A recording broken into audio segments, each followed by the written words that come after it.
I happen to be an early adopter of the PlayStation 4, although not immediately on release. A week or two after I picked up my shiny new Dustmaker and after I'd beat the Tomb Raider reboot, the PlayStation Network started getting stocked with indie games, and it seemed that more and more were coming out each week until I developed a hefty backlog of games. When I would talk to people about next-gen consoles and which one they were going to get, most people said something along the lines of, "There are no games out for either of them, so I'm gonna wait and see." And anyone who already had one, either one, said that they never used their Xbox One or PlayStation 4 much because there were no games out at the moment. I'd mentioned that there were a bunch of indie games out for both of them, but for some reason, the people that I had interactions with about it either didn't know or would say that they didn't really care about the indie games and were waiting for something bigger. And although I do understand why people feel that way, and the amount of total games out for both machines isn't very impressive, over the past couple months, the new games coming out haven't really caught my attention, and I've ended up sinking more time into the smaller ones. I spent about 5 hours on Watch Dogs before giving up on it, and I've spent about 50 plus hours on Mercenary Kings, a 2D retro-looking shooter I got for free.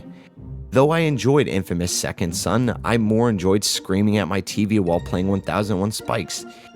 This all begs the question, do indie games count towards a console's library, or can only physical games with big budgets be a selling point for a console? Of course, a lot, if not all of these games had been released first on Steam or both simultaneously, but if you're not a PC gamer, you don't really have a chance to play a lot of these games. Steam and PC gaming in general has always been a haven for smaller titles, but it's now easier than ever to get indie games on console. Microsoft, Sony, and even Nintendo are having a much larger focus on indie titles and the ease of getting indie games on their consoles. Shovel Knight is at the moment only available on Nintendo platforms and Steam, which is kind of a sign of the apocalypse. Nintendo, in the past couple of years, have had very little third-party assistance, and they've never been the go-to platform for indies, but even they're hopping on the bandwagon.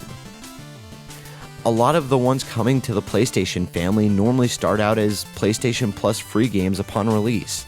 We can argue the semantics of whether or not it's really free, but either way, it's an easy way to amass a collection of games.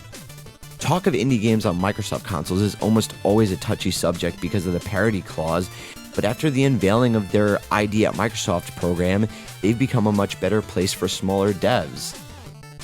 On top of all of this, indie games are slowly moving from being low-budget titles that don't have the polish or production of a AAA game to being on Game of the Year lists.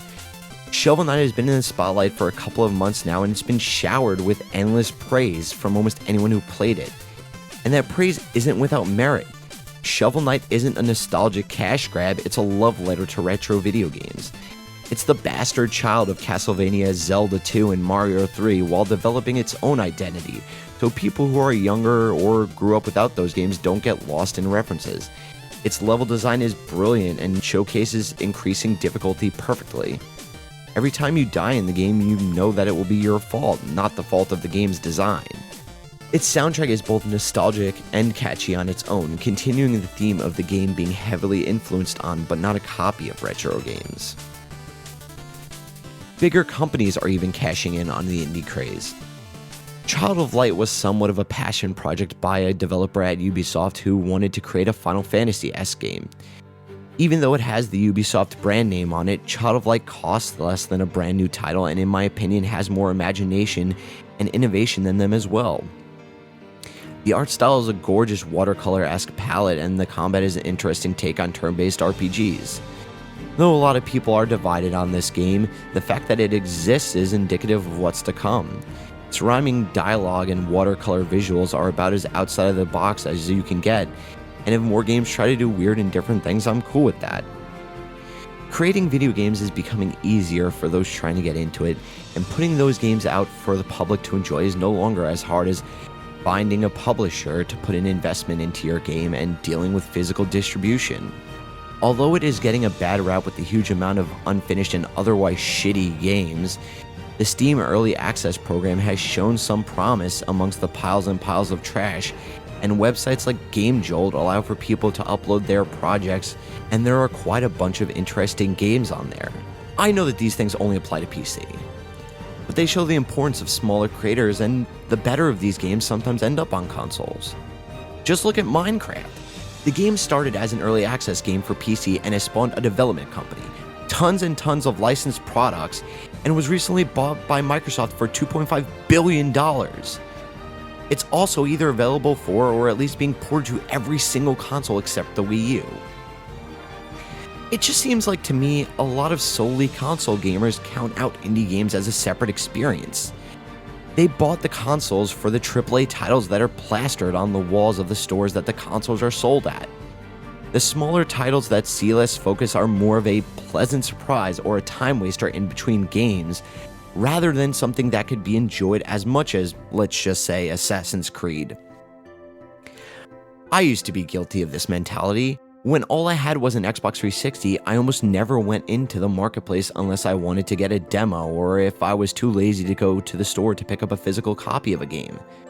At the time, I had a PC that wasn't capable of running even the smallest of games and a Mac that I used for video and audio editing, so I missed out on a lot of good indie games. And even when I did venture out into the abyss that is the Xbox Live Marketplace, its interface and layout almost always pointed a big arrow towards bigger titles. AAA games and the consoles themselves a lot of time are sold on aesthetics. The main talking points about them are whether or not they can run in 1080p at 60 FPS or not. They praise the consoles for stepping ever closer towards realism. But these games and the developers and publishers behind them have the money to take full advantage of the hardware and make better looking environments and character models. Indie developers sometimes compensate for the fact that they are running on a smaller budget by using a different or minimalistic art design. This isn't inherently bad, but as the phrase goes, you can't judge a book by its cover, or in this case, the retro-looking screenshots in the Xbox Live Marketplace. These titles are the product of people making something on a limited budget, and when they succeed, it can really feel like somebody poured their heart and soul into a project instead of just aiming for photorealism and calling it a day. Now I know that not everyone feels this way, as a ton of indie games are getting funded outrageous amounts of money on Kickstarter.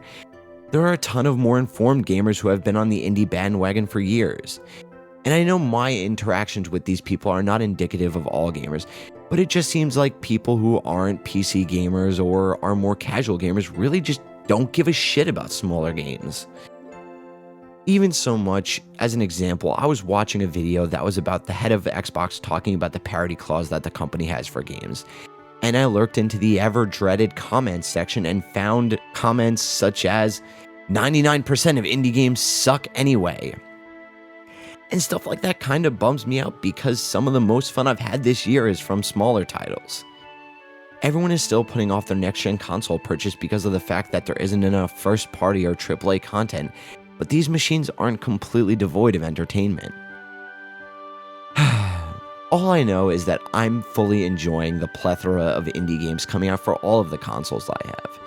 And not just because there's a lull in bigger titles, but because they're great games themselves. You shouldn't count a game out just because it isn't made on $1 million budget, because in the end, video games are about the experience and the amount of fun you have playing the game.